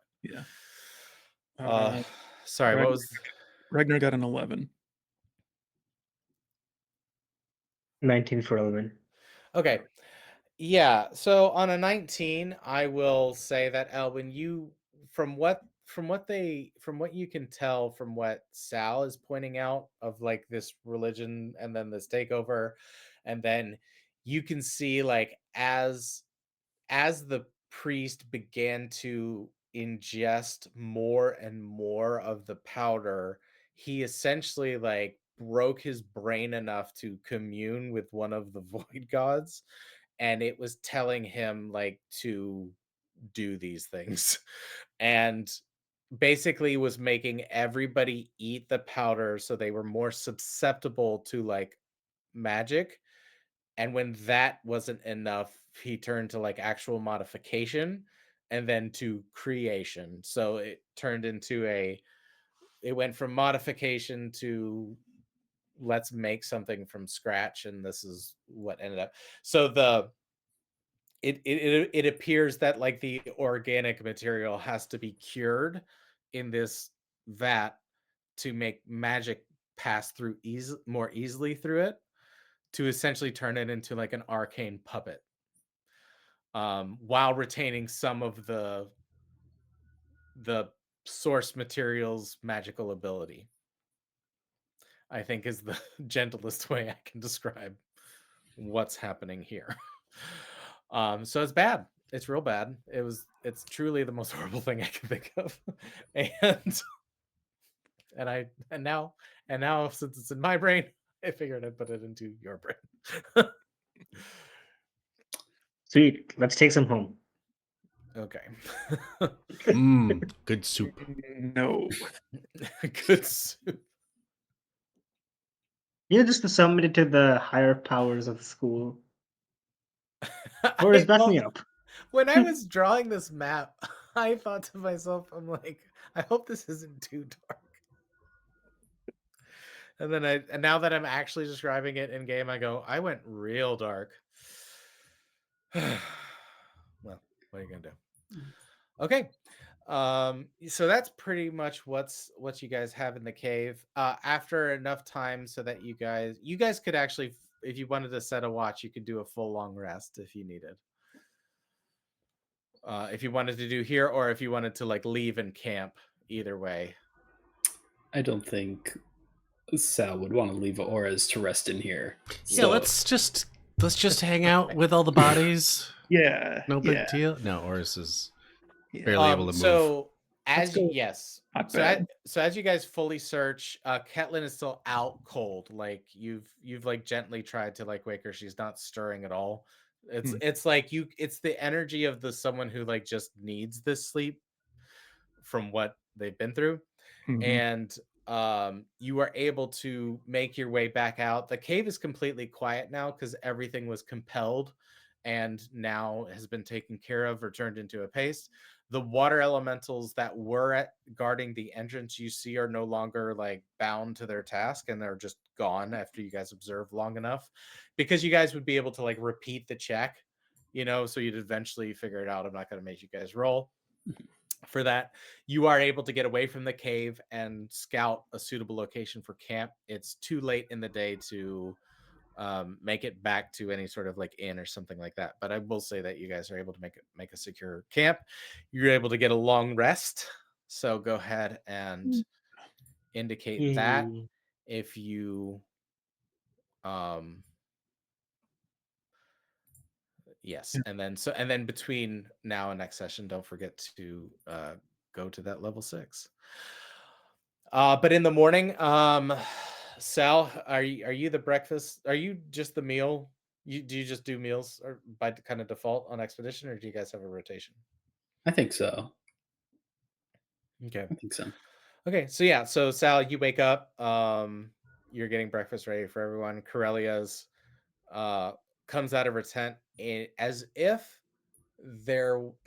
yesterday she went through a stroll through a garden. She is back to like everything in perfect place, with one exception. Like something is a little bit, just one thing is like a hair off, and like it stands out so bad. um so you do have evidence that she's been through an ordeal. And yeah, you guys are all so this is the morning. You guys have all woken up. You're getting breakfast, and Ketlin will actually stir and wake up as well.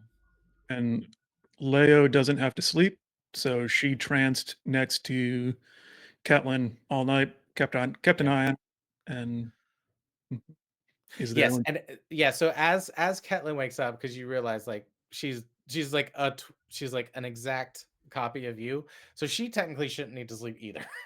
So yeah, so she wakes up and is you know it's like that fast wake up, and she's like grabbing you like as she wakes up, and she goes, where, hi, it's okay, you're safe, you're safe, you're safe. It's okay. huh, We're in the woods. how, We carried you out here.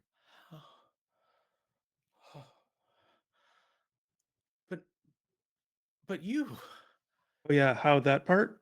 I am as confused as you. you died. What? We saw you die. And then What? she's hugging you.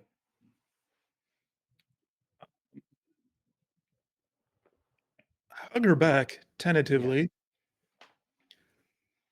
Um, what's going on? Do you we I may I would you allow me to we I'm sorry, we thought you were dead, and you've been dead for so long, and I want to be sure. Could I cast on you, please?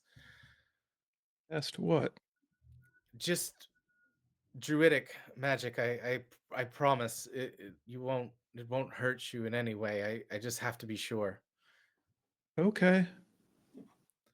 And so she closes her eyes, and you see her reach into something that's like not any sort of magic that you would be familiar with. And you hear this dum-dum, and you realize it is this resonance of her heartbeat that is like now you can hear audibly. And on the second one, you hear that both of your hearts beat at the exact same time. And then on the third, it sort of sinks completely as if it's one heartbeat again. And she opens her eyes and she's like, "Sister, you it's you. How how are you alive?" I don't I don't know. I don't think I died. No. No, clearly not. Clearly not. Clear oh my gods. Um When when did you think I died? Why did you think I died? You're my sister? Wait a minute. yes. I didn't know I had a sister. And you you have I I don't know either, honestly. It's just a story we I've been told my whole life about my twin who died um when we were babies from I a from yellow fever. Uh, I where have you been? I've been living in the city right outside of the school for my whole life. I grew up in an School. I was supposed to be in school. What day is it? about 6 months after you were supposed to start school. How long have you been missing? I I was on my way to school. Is the last I remember, and then there were dreams. Go ahead and give me a perception check. 16. 16, you beat a 15. When she says dreams, you see that her pupils diffuse and the blackness of her pupils starts to take over more of her eye and then contracts back as she like shakes it off. I don't think those were dreams. Okay, wait, No, clearly not. we need to back up. I have to contact our fathers. They have to know. Our fathers don't They kind of know. hum I how sent them a chipmunk letter that said I'm on my way home. I've been pretending to be you for a while. I need a second to Roderick's here. Well, understand you that know Rod sentence. cousin Roderick, cousin No, Rod. I'm so sorry. Nope. You've been pretending to be me, and Yes. no one noticed because you inadvertently took the identity of your identical twin. Apparently, I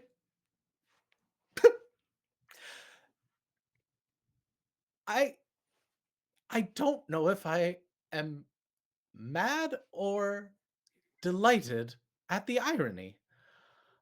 So at this point, everyone has heard. If you guys heard that talking was going on yeah, with we're not being Leo, sneaky. Yeah. would you guys like leave it to a conversation? Because Corellia is fully listening, not listening. I would say at seeing the like dreams thing, um, or kind of see that interaction go on, I would just go over with a plate of food, be like, "Oh, you should eat breakfast. My name's Salvador. I'm a friend of not Ketlin. You're Ketlin, I guess. She's been Ketlin to us for a while, and then as that conversation's going on, I'm going to try and uh, detect if there's any like fiendish or evil energy coming out of that magic with Okay. yeah. Um, do you? Is that just your divine sense? Yeah. Okay. Yeah. Your divine sense. It is.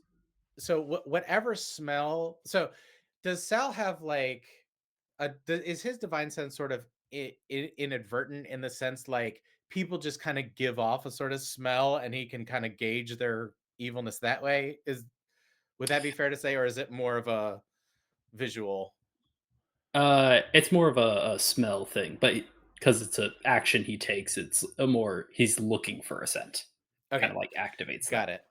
Okay, got it. So yeah, so anytime you've ever used this on Eladrin or Elven kind or anything like that, they always sort of have this like sort of natural affinity to nature. So you definitely get all of that. There is overall good. It's not like a paragon of virtue or somebody you should avoid, but also like at the very end of like your perception, there is that like jagged black lightning of a current that was everything you had just experienced in that cave. There is some small infinitesimal, is that Mhm. this is good. It is. Short sword. Nope, still weird, still sounds crazy. Still sounds like nonsense in my head. um so a very small amount of that evil is coming off of her. Hmm. All I would say is just like you still smell a little like cave, by the way. Uh, Like, okay, I I don't think will we need to take that as comment on the smell of her, my sister. Wait, you're still. How are you my I sister? these aren't my original clothes, so I imagine they do smell of cave. Is there a river nearby? I Let's smell not. the ocean. Can I go to the ocean right now? Now that you've brought like her attention to her smell. She's like, I'm gonna go bathe. Thank you for bringing that up. I'll come with you. We can chat. I'm. Yeah. So I am so flustered. Like you're telling me that I died, or you thought I died, but I grew up in an orphanage. So like, that, did that must your? have been terrible. I mean, it wasn't great, but like, I thought I didn't have parents, and you're telling me my parents are alive and well and just didn't know where I was or gave me away? Oh dear. Um when you ask it like that, it sounds awful. If Kinda, I yeah. if I was unsure of my our parents' intent, I would have those same feelings. But having grown up with you, sorry, I'm flustered as well. I have having grown up without you and only knowing them, I can understand how a person might find them to be very strict, but overall their emotions and reactions when they told us of you. And I'm sorry, did I hear you said Leo? They called you Leo? Is that right? Yeah, Leomedia. Leomadia. Such a beautiful name. Thanks. I don't know where I got it from. Well, your comments have brought me great concern because that that name is one related to our family, but I don't believe was your birth name. Whose was it? Our our grandmothers, Oh,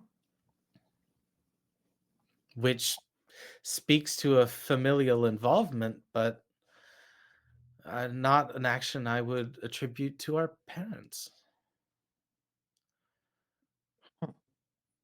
And I'm sorry, Sal. Pardon me. I was overwhelmed.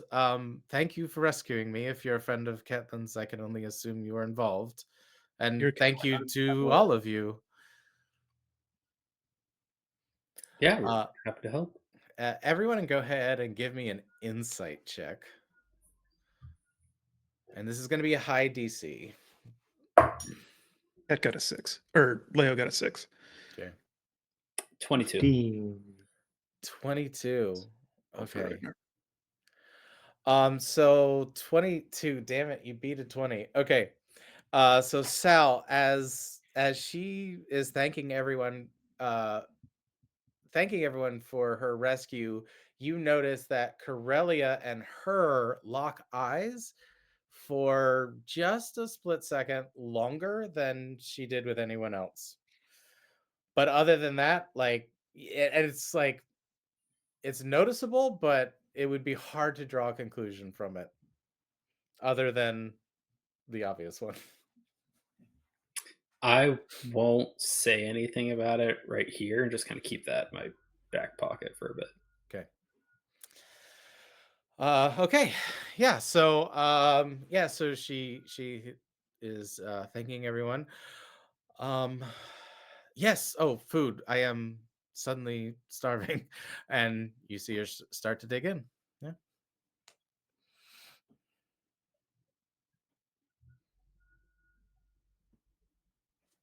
I think that I will sit and eat with her and be and just let the like silence spread for a little bit. Sure. Like just gonna sit here and eat and think and try and put together everything that she just said, Yeah. and figure out how I'm feeling about that. And while that silence is stretching on, what Auras, what have where's Auras been this morning as he is Auras is consumed, whereas normally he would sleep a little bit closer to the fire and rely on the safety of the group. He did actually set up his tent for the night and has not yet emerged. He's just still in there. And he's like awake, but he's almost completely separated from himself. He's hearing what's going on. He's not processing any of it. He's just sort of still in process. sure. Um, there will be a moment in this morning as you hear everything that's been going on where you will it's like one of those things where it's like you're not necessarily paying attention if somebody is like approaching or not approaching the tent, but you can just kind of tell that it happens. And at a certain point in the morning, while like people are consumed with conversation and there's like a lull, you will kind of sense that Corellia has like walked up to your tent to like gently get your attention. And what would Orez do if like he's in this moment, he just like would he react or just wait to see what she does or I don't think he would. He's aware, but not necessarily oblivious isn't the right word, but sure. actively ignorant of those things around of things going on around him. So yeah, so after a moment of her so after a moment of Corellia standing outside your tent, she'll just sort of gently say, we've put aside food when you're ready, and go back and join the group. And Auras will not respond, effectively pretending to still be sleeping. Sure. Okay. Sounds good. Okay, so yeah, so you guys are eating. Like the morning rituals have been seen to. It's time to well, you have your whole morning. What do you guys want to do? It's not time to do anything. I'm gonna try and find, like, as we're cleaning up from breakfast or something, find some excuse to ask Corellia for help, kind of away Mm-hmm. from the main fire and stuff. Sure. Uh, try and subtly pull her away. She'll read you any kind of subtle clue you ever want to tell Corellia she is a noble, like she will pick up on it instantly. Hmm. Yeah. So yeah, and she slips away, makes it completely natural. Yeah. Uh, and just far enough away where I don't think anyone will hear. I'll just be like, what do you think of the other Ketlin?" Um, I She was gonna smells say, like cave. I don't know if that's oh, going to be a problem. the cave. When you say she smells like cave, could you expand that for me? So you know how the cave smelled and it was filled with evil? Yeah. She smells like she has a little bit of the evil. Are you? Oh, I see. So you're saying you smell evil on her of the cave. Yes. I see. Interesting. Hmm. That's something to be careful of. Do you think it is influencing her in any way? I can't tell that, but there's some effect there. I want you know more about whatever was going on in the cave or whatever these forces are that we're dealing with. I want to get a gauge of how dangerous you think that that is. That there's some mark of it on her still. I think the void gods are immensely dangerous, and if there is an active presence near the school, then the Adventure Society will use that as the they'll use it as political maneuvering to say that the school is too out of control to be allowed to have no oversight or because I don't know. The school acts as an independent nation. The headmaster cannot be reasoned with by any nobility. You know, there are many that want to see it brought under control. And then I think I'll be a little bit more direct. And I'm also going to do my uh, emissary of peace Mm-hmm. here as well. Um, and I'm just be like, I need you to be fully honest. What do you know about that girl that you don't want others to know? Or what does she know about you? What And try and do like a persuasion check to get her to talk to me.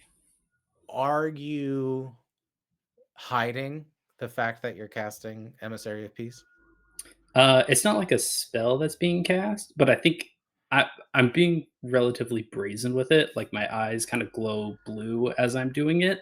And it's more me trying to be like, I am reaching out to you. Like I'm trying to uphold like my oath and Okay. trying to like make things better. Like using that as like a legitimacy to try and get her to Okay. give me something here. Yes, so you see as that divine magic fills you, she'll like raise her eyebrow a little bit, indicating like she's like seeing that you're channeling divine magic because she's a cleric, and like you see that she also reads your intention of like, oh, you're a paladin, I'm a cleric, like we can kind of speak a shorthand. And you see she will like allow your divine presence to sink into her as the same sort of way you did with Ketlin, the the recovered Ketlin. Um, oh, I know. I see that we're running out of time. So as you see with the recovered Ketlin, and you wouldn't be able to do that with Corellia because she too has a divine presence, and it will just like thwart anything read. But you can see through her that she is a cleric of her deity and is not evil. It is neutral. It is death applies to everything, and that is like where she is at as a Mhm. person. you know so like that is the god she worships. So it's like she's like, I have no part of this. I am not like involved in this. I am aware of this because I'm trying to stop it, and I can get in with certain families and certain circles. So oh, sorry. That just wasn't her voice at all. So after you get that sense with her, she goes, look, I am on your side. I know and have ins with people that are related to these types of cults and organizations because the god I worship is adjacent to theirs. There are children of the god of death that are evil, and just like there are children of the gods of light, and we are trying to eradicate their presence. Their family has connections to some of these religious figures, and I was tasked with making friends with Ketlin um, and several noble functions, but that was many years ago. We have not spoken or written to each other at all. And when I got to the school, the person I thought was Catelyn acted as if they didn't know me at all, and that's where I was at with that, and why I was perhaps maybe standoffish with your group at first. Okay. I appreciate the honesty. You're welcome, but we do need to discuss her presence at some later time. If I recall, we have to drop her off somewhere and also report back to the school. And with that, we will end our episode, because lest ye forget, you have a reservation with Amalia or stuff. But yeah, guys, we did it. We did it. Did. Since we're a little bit over time, we can't fuck around with an outro and be like, oh, I know you guys all got the script that I write every time, but Yeah, we of can't course. do it. We can't do it this time Mhm. because we're out of time. So all this like pretending like we can't think of an outro. And I have Yeah, to so you should just do the outro right now rather than no fuss, no muss. So No fuss, without no muss. further ado, the outro brought to you by Steven. And so, adventurers, our tale draws to a close for now. But remember, we will be back at some time that we can manage to organize. Once again, proving most good improv lasts about 12 seconds. For Stephen Garrigan. That's what they called me in prison. 12-second improv guy. Really got to think on your feet in the yard.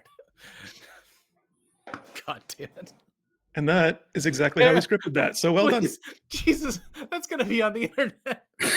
Forever. I'm so sorry to people that have been... I know it's not fun. And with that, I'm going to go ahead and cue the ending soon music. I hope everyone has a wonderful week and can forget the last 3 minutes of this I just walked straight into the playcast. wall. I was just talking. I was just like, I really wish I could stop my train of thought. Nope.